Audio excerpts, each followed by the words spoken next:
Soundcheck.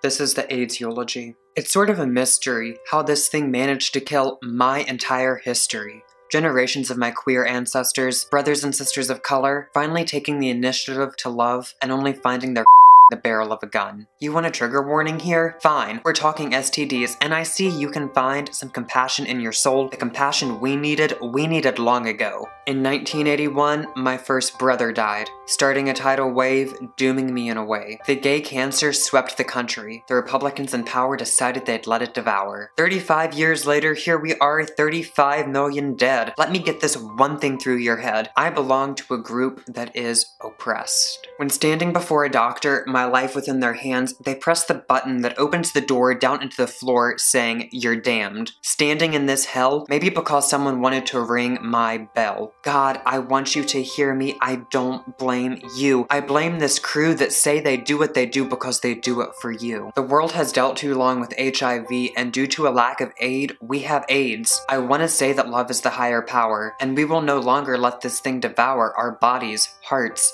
minds, and souls. But hold up. I'm not quite sold. In the world right now, there is so much hate, and we just easily assign it to the aggregate. But the love is in our blood, not a disease, but a dedication to fight for all that is right, and if we do that, then we will find the light. Should we have the chance to meet our maker, I'm going to ask what caused the anger. The epidemic raged through the bodies of a generation. I feel pretty sure I already know the answer.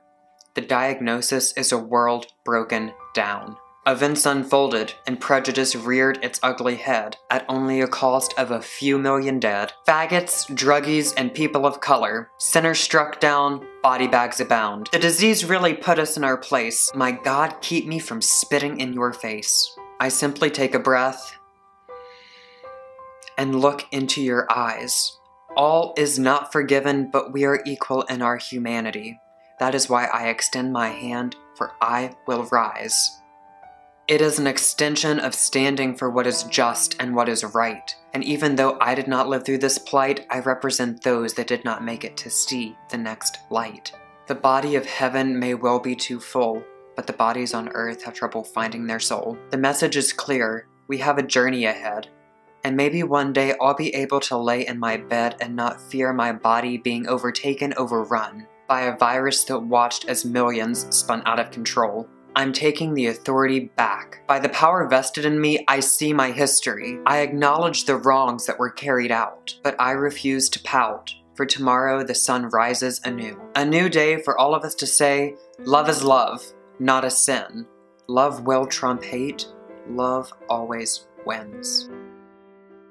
This video is dedicated to all of those who have fought HIV and AIDS, those living and those no longer with us. May we embrace your legacy, and may your bravery invigorate our own passionate battles. That was an original poem of mine called the AIDS Eulogy. I'd like to take this opportunity to give a shout out and a thank you to Versus the Open Mic. That is where I first presented the poem, and it was met with a lot of love and support, and for that I am incredibly and extremely grateful. Today is World AIDS Day. If you would like to honor the 35 million people who have died from HIV and AIDS, or if you would like to help one of the 39 million people who is living worldwide with this virus, then you can donate to my favorite charity, Broadway Cares Equity Fights AIDS. I'll put all the information in the down bar below. If you like this video and you'd like to see more content like it, click the thumbs up and hit subscribe. I'll see you all soon. Bye.